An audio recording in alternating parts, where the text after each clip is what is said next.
Caros alunos, aqui é o professor Juliano, professor de Interpretação Textual 2, terceiro ano, né? Vamos ao estudo do módulo 9, Interpretando a Sintaxe. A sintaxe corresponde ao nível de análise linguística voltado para a construção ou para a estrutura dos enunciados. No nosso caso, para o exercício da interpretação textual, serão apresentados 5 pontos, tá? Então, nós não vamos esgotar aqui o estudo da sintaxe do português, mas vamos olhar para aquilo que nos interessa do ponto de vista da interpretação textual.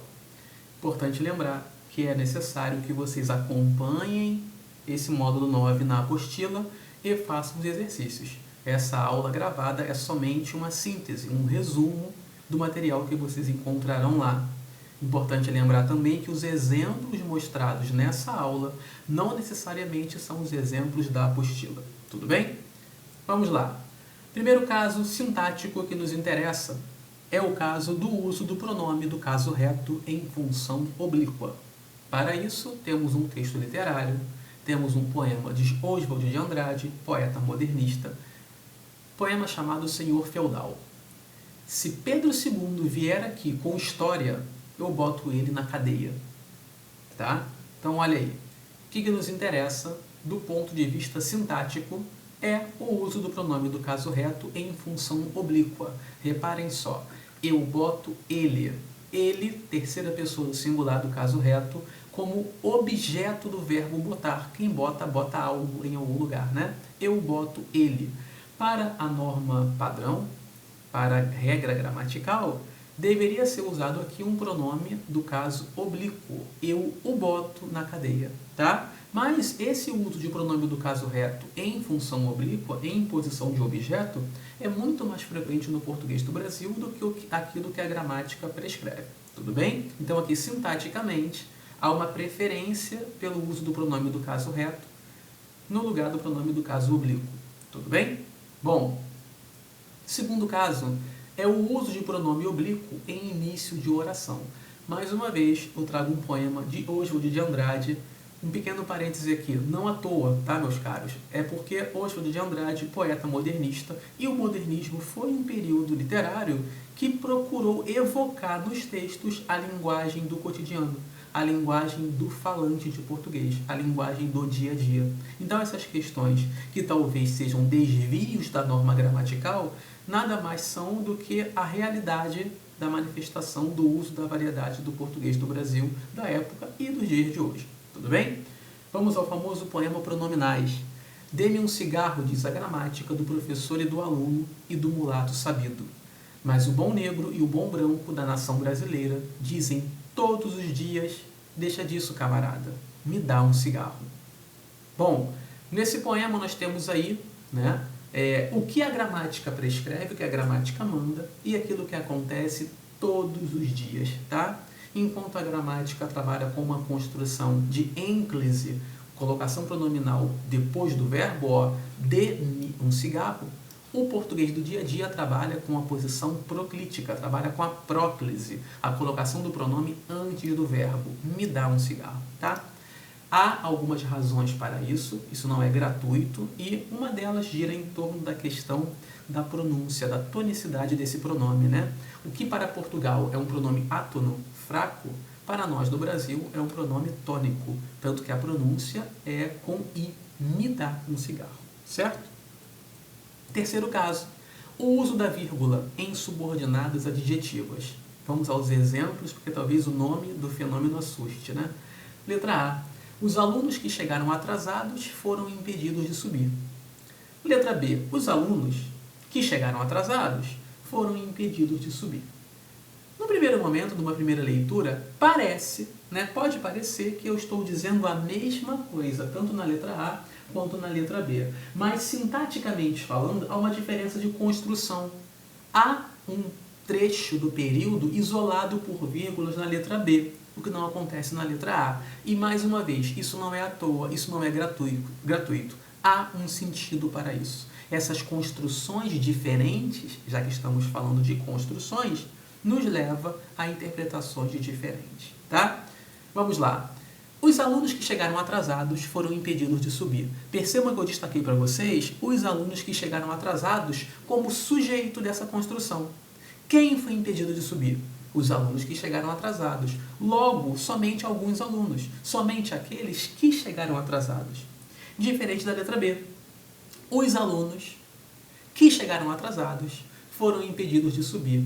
Quem foi impedido de subir? Todos os alunos. E todos eles chegaram atrasados.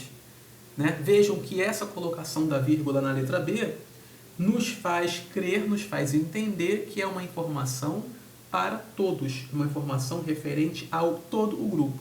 Diferente na letra A, que é uma informação referente à parte do grupo, né? Somente os que chegaram atrasados, enquanto na letra B, todos eles e todos chegaram atrasados. Sintaticamente, isso vai levar a uma classificação diferente, né? Já que tratam-se de subordinadas do tipo adjetivas. Na letra A, esse que chegaram atrasados vai receber uma classificação de oração subordinada adjetiva restritiva, já que eu restrinjo o universo. Na letra B, seria uma oração subordinada adjetiva explicativa, já que eu explico algo que se refere a todo o grupo. Certo? Quarto caso é a semântica, o sentido das preposições. Então, dependendo da preposição utilizada, né, ou seja, construção, sintaxe, eu teria sentidos diferentes. Para isso, eu reproduzo aqui nesse vídeo a questão do Enem que está presente na própria apostila, tá?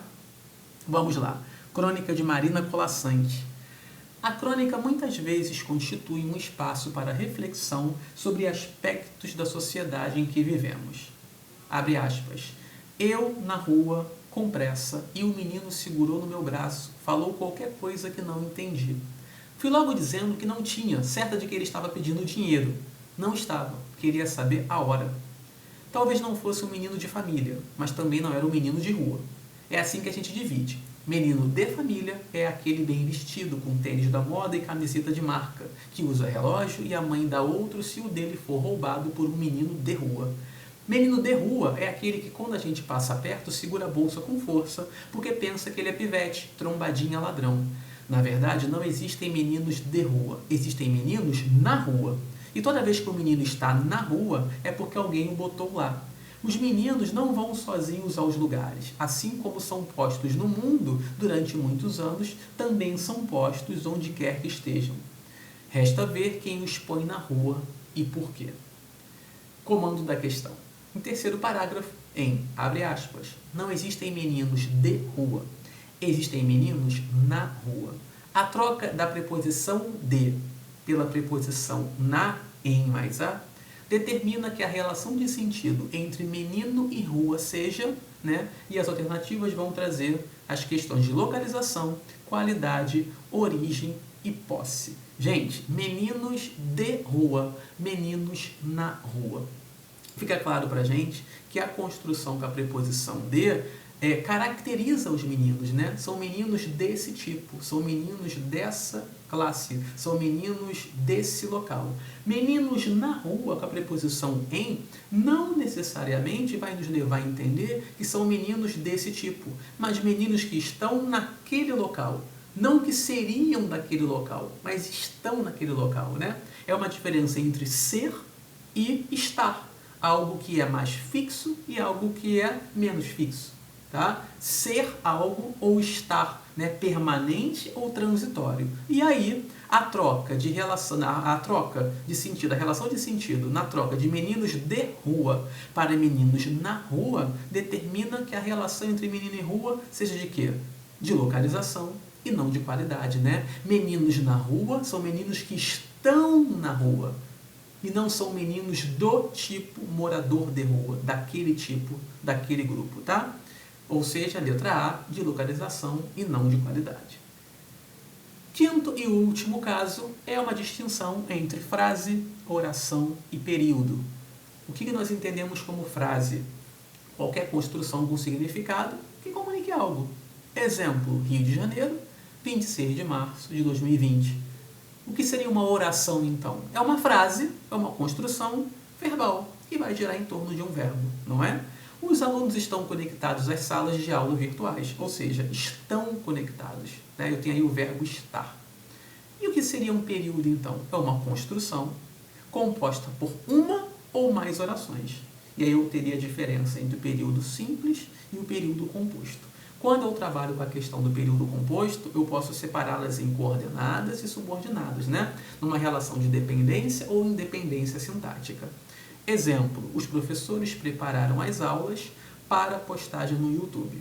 Verbos, prepararam, não é um verbo, uma oração, período simples. Segundo exemplo, embora os alunos estejam em casa, as aulas continuam sendo ministradas. Aqui eu tenho duas ações, eu tenho dois fenômenos ocorrendo, né? O primeiro é, embora os alunos estejam em casa, as aulas continuam sendo ministradas, né? Estejam, continuam sendo. Tudo bem? Tenho aqui duas orações num mesmo período.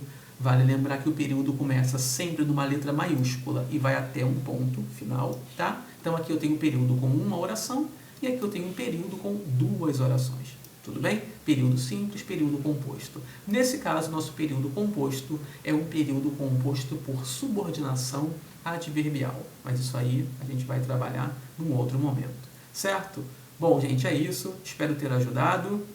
Retornem à apostila, leiam o módulo 9, façam os exercícios e tirem as questões no plantão de dúvidas no Facebook. Grande abraço, até a próxima aula.